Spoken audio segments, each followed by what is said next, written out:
How Reed Ehrman Became Reader Man. Written by Terence N. Sequeira. Illustrated by Rami Caron. Now in the land of Canada, where sometimes it gets very cold, there lived a young boy named Reed Ehrman, who wasn't very old. He went to Waytago Elementary School in Slokotoksk, Alberta, a place where most people never would have heard of.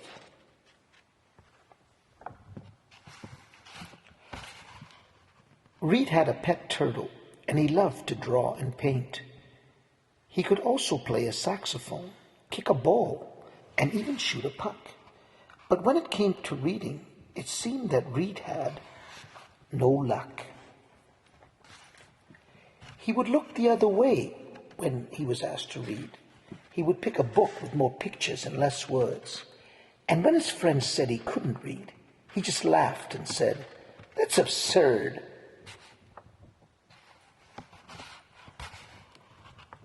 Reed had a great imagination, and so with the help of the pictures, he imagined how the story would go. But one day his third-grade teacher asked him a question, to which the answer he did not know. "What's this word?" Mr. Know-It-All asked. Reed just stared into space and swallowed his breath. That's when Mr. Know-It-All knew that Reed would need some help. "I'm going to give you a special bookmark to help you read," Mr. Know-It-All said with a smile. "But I'll need you to practice. This might take a while." At first Reed was skeptical, but he wanted to learn. In reading class, he wanted to be like the others and take his turn. Now, Mr. Know-It-All played the guitar, and he liked to sing.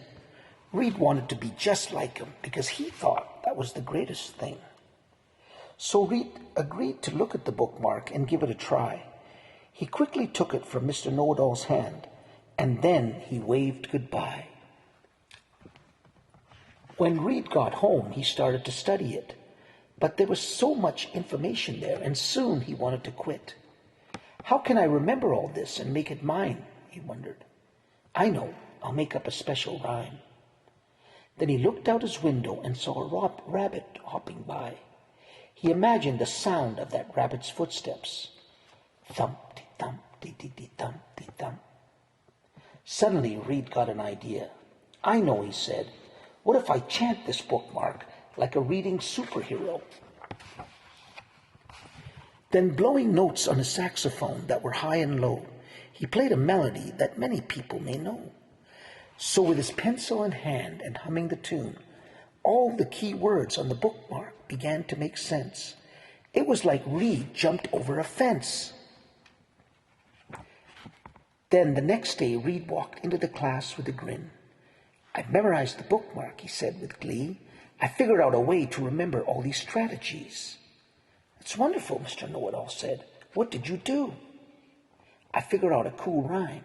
Can I show you?" "Of course," said Mr. Know-It-All. "It seems that you are on a mission. I'll settle down the class, and then all of us can listen." So up Reed went to the front of the class, so excited to show all the reading strategies that every reader should know. But the bookmark to the front he did not bring. He just opened his mouth and began to sing.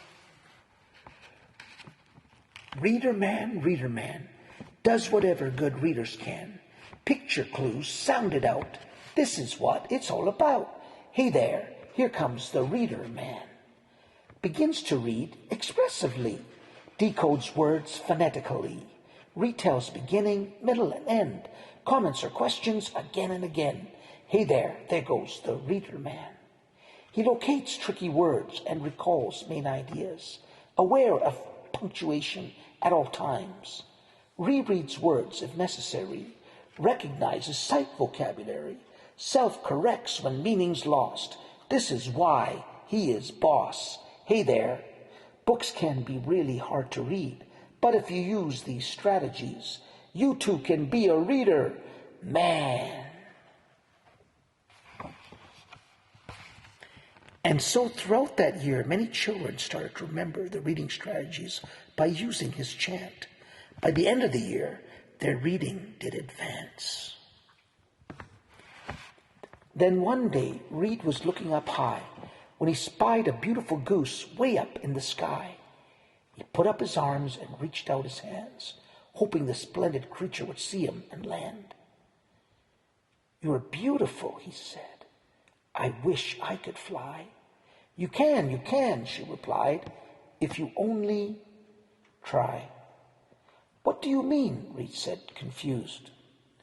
"Well, I see you're reading more and more and putting smiles on faces. You can really help all little children go places. I'm going to give you this magical cape so you can fly. It can take you all over the world to help children read if they only try." Now Reed accepted that cape, and little did he know that someday he would travel all over the world to help young readers grow. The